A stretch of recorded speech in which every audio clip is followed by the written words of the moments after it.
111, 104, 2-2, best of 3. OKC regains home court. Ball up top. Come on. How? How did the Oklahoma City Thunder just win that game? I mean, eerily similar to the same feeling of game 1. Eerily similar. And Oklahoma City made their free throws down the stretch and walked Indiana down. I am in disbelief. And simply, one, I think, first off, J-Dub and SGA, you're all-stars for a reason, came through down the stretch, attacking the rim so incredibly well. So incredibly well. But to me, Alex Caruso continues to step up at the right time. Alex Caruso is the reason that the Oklahoma City Thunder just won Game 4 of the NBA Finals. Alex Caruso, for the majority of this game, looked like the only player that was ready for the moment. And then J-Dub came. And SGA was there throughout, but Alex Caruso, every time, 20 points, 7 of 9 field goals, 5 of 7 from free throws, 5 steals, plus 14 in this game. Plus 14. You want to talk about, like, so at times I feel like people throw a lot into the idea of you have to have, like, this vet that's been there before and a lot of that stuff. And not that I don't think that that's true, but I don't know if it's ever been truer than this game right here and what Alex Caruso just did in helping propel Oklahoma City over the top in this game. Because let's be very frank here. Oklahoma City was not playing good basketball in this game. For example, 13 turnovers, only 10 assists. The idea that the offense has to essentially just be watch Shea and occasionally J-Dub do what they do in an isolation, and just such a total lack of ball movement and passing is so incredibly frustrating. And a lot of that is to the credit of Indiana and the pressure that they apply and feeling like you are forced to do that. But goodness gracious, they're not moving the ball at all. At all. Luckily for me, as a Thunder fan, luckily for me, I got the league's MVP on my team. I got J-Dub on my team. And the way that they were able to attack the rim down the stretch was absolutely incredible. I mean, I can't get over this. Oklahoma City shot 3 of 17 from three-point range tonight. 17%. Obi Toppin damn near made more threes than the entire Oklahoma City Thunder team.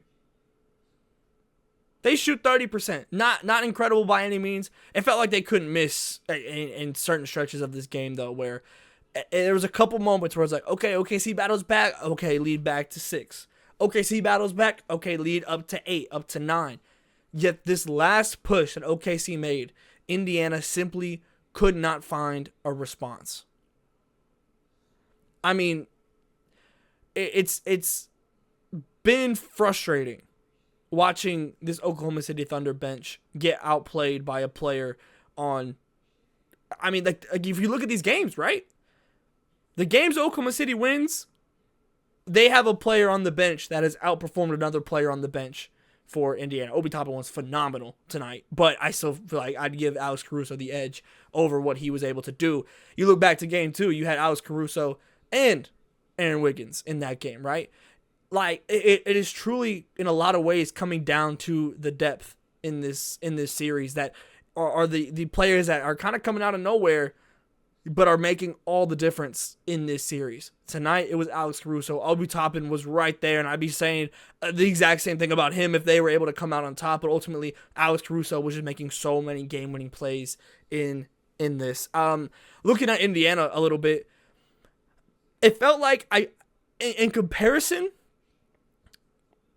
I don't know if I felt the exact same impact from Pascal Siakam tonight. I think early on I did, but in the longevity of this game in comparison to game 3, I mean, he ends up with a phenomenal stat line. 20 points, 8 rebounds, 5 assists, 5 steals. So I'm not saying that he was bad, but down the stretch, I didn't feel him as much. Tyrese Halliburton, I didn't feel him as much in terms of like the imprint on the game, and notably 7 assists, 5 turnovers for Tyrese Halliburton. Because, I mean, the turnovers in this series have been very interesting and very kind of by the game about how they kind of play out, and more so than the turnovers, also the fast break points and the points off of turnovers that we've seen in this. It has been very back and forth in that way about not only just like between the teams, but also like how much it feels like they matter at times. I mean, game 1 was the complete opposite of what was anticipated in terms of the turnover battle in this and how it was decided. Today it was pretty much even. 15 turnovers, for Indiana, with 13 turnovers for OKC. But if you go and look at the points conceded off turnovers, right? I mean, you're right around the same. You're right around the same. 25 points conceded off turnovers for Indiana, 23 for Oklahoma City. To me, when I'm looking at this, I'm staring at the points in the paint. And it wasn't an Oklahoma City post player. It wasn't. It was J-Dub and SGA. I thought Miles Turner really struggled tonight. And I mean, it's been, I know he's dealing with like an illness is what was reported, but 3 of 10, 12 points, like it's been bad. There's been a couple of rough games, and in game 3 it was some really good down the stretch moments on the defensive side of the ball that kind of made up for it. You didn't have that tonight, and you go 0-6 from 3. So that impact is not there. And I mean, to a point, the rush, again, Obi Toppin was great off the bench, but the rush that was the Pacers bench in game 3, you didn't really feel that in its entirety. Like, not bad games from TJ McConnell and Benedict Mathurin, but goodness gracious, the second coming of MJ and Scotty was not there in this game. It's 2-2. Oklahoma City gets back on court. Best of 3. I still, frankly, can't actually believe that the Oklahoma City Thunder just won this game. I'm telling you, it feels like such a familiar feeling in terms of just like the way I think about basketball.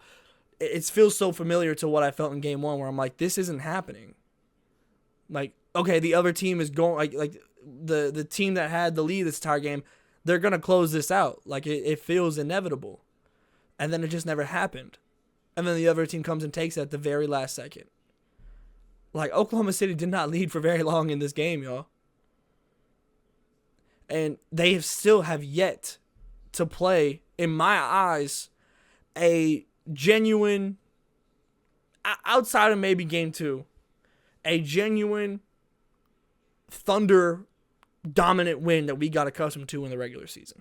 We haven't really felt that. I'm not saying even dominant, but just in terms of like style of play and everything. And I think a lot of that credit goes to Indiana, because the fact that Oklahoma City is starting their possessions way deeper in the shot clock than they're used to, just because of the full court pressure.